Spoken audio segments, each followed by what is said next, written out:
Hello, welcome to Bothy Threads, the home of happy stitching. In this video, we're going to look at how to jazz up your designs with special threads and embellishments like beads and sequins.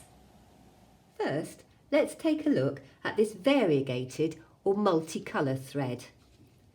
It's a 6-stranded cotton, but as you can see, along the length, the colour varies. I've used it on this cut-through Princess Palace here, using 2 strands to work these fireworks. Over here, on the Beach Hut Fun design, I've got this variegated thread with the lovely watery colours. Just 1 strand has been used to work the sea. If you're working with a variegated thread double, I actually recommend that you don't use a loop method to start with, and I'll show you why. If we take out 1 strand and folded it double, you can see that you would lose that lovely variation in colour along the length. So what you'll need to do is take out 2 strands separately and simply recombine them, putting them together and thread them through the needle. Now, the other thing to think about is the way you actually work your stitches. In the top block here, you can see that it has been worked row of half cross stitch and then coming back row of half cross stitches. And you can see the colour change is more subtle. In the bottom block here, we've actually worked stitch by stitch, and this retains a more marked colour change. Would you like a fluffy cat, or to add a fur trim to your Christmas hat, even a feather boa or a leopard print skirt? Then lana is the thread for you. On this Margaret Sherry design called Mice Skating, you can see we've used lana to work the scarves. Lana comes as a single thread, so all you need to do is take 1 length, fold it in half and use the loop method to start as usual. As you're working it though, it is slightly thicker than the stranded cotton, so it does give a slightly more chunky effect and is slightly more awkward to work. But it all will be worth it, because once you've finished stitching and you've washed your design, you take your piece of Velcro, which will be in your kit, and you pop it on your forefinger, and then you get rubbing. Just rub around any old way really. You can try and protect the work done in stranded cotton by putting your finger over it, but the more you rub, the more pile you'll achieve.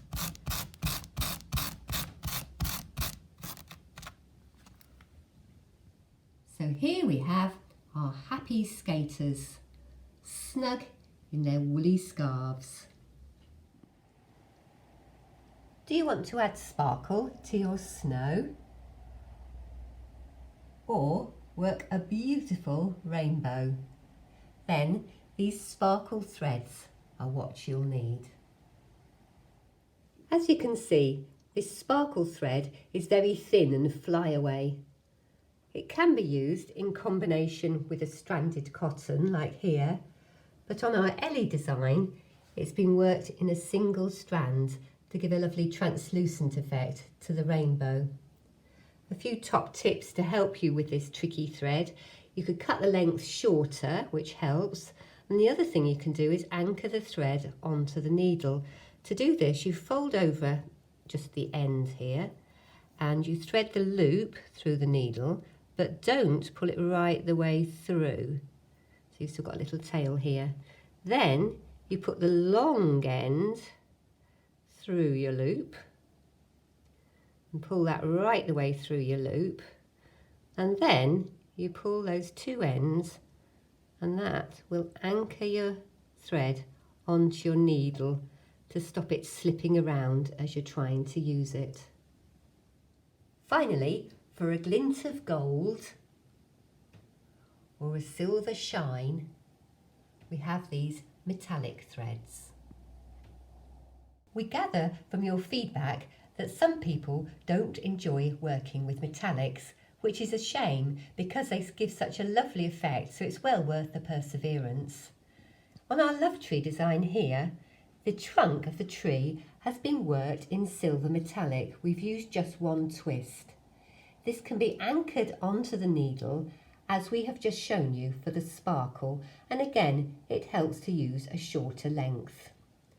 On our 12 Days of Christmas design, we've used gold metallic, and this time 2 twists have been used. I say twists of metallic because each of the cut lengths is actually made up of 6 twists. It's a twist because here at the ends you can see there are 2 very, very thin pieces twisted together. So for Love Tree, you just work it in one of these twists, but we're going to use 2 for our 12 Days of Christmas design. In this case, what we can do again is anchor the thread on the needle by folding it in half, and this time threading the loop through the eye of the needle. Pull the loop through a little way so that you can then grab the cut ends, pull them through the loop, and this secures it onto the needle. Another thing that some people find useful is to run the thread through a wax, and this keeps it flexible. Embellishments are all those things that you add to the design after you finish stitching it and you've washed it. For example, here we've got lace flowers, satin flowers, and various types of sequins. They're all very simply added to your design. You tend to come up through a central hole and then take 1 or 2 stitches over it to secure it in position. I'm using a bright red thread here so that you can see it, but you'd use a single strand of stranded cotton of the best match you have. Alternatively, you can use this invisible thread, which is quite tricky to use, very fine, and you will need to anchor it onto the eye of your needle. The only ones that might give you a problem are these satin shapes. We do have hearts and flowers in some of the kits. There's no hole, so no obvious way of attaching them. What I do is bring my thread up through from the back and then turn the satin embellishment over. And then I just use the point of the needle to try start at one end and wiggle it through the layers, being careful not to come through to the front as I'm doing it. Then bring it out at the other end, pull it across like that, and take your thread through to the back. You just need to do that once to attach it. We use various colours and sizes of beads in our kit. For example, here on Henry VIII, his headpiece is adorned with these gold metallic beads, and smaller red ruby beads are on his chain. Beads do tend to roll all over the place, and you might like to try and keep them in control by using one of these tacky bead mats. For the larger beads, you may be all right with an ordinary sewing needle, but when there are smaller beads in the kit, a fine beading needle will also be supplied. There are different ways of attaching beads to your picture. The quickest and simplest is just to make a half cross stitch through the hole in the centre, but in this case it's a bit tricky to get them lying nicely. To position them more precisely, there's a different technique that we can use. Let's look at this on our bigger Ada. So here I've got a large bead. I secured my thread on the back, and I'm going to make a half cross stitch through it. So that was a nice simple quick way to attach a bead. Then you can make it stay in position better by working the other arm of the cross. Make sure you go back through the bead, and that will secure your bead nice and precisely. There is another way of doing this that a friend showed me quite recently.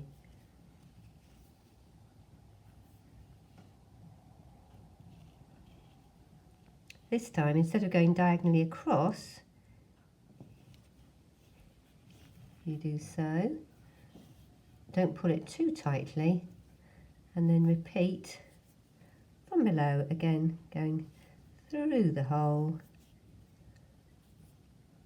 And this way is equally effective and will have your bead lying in just the right place.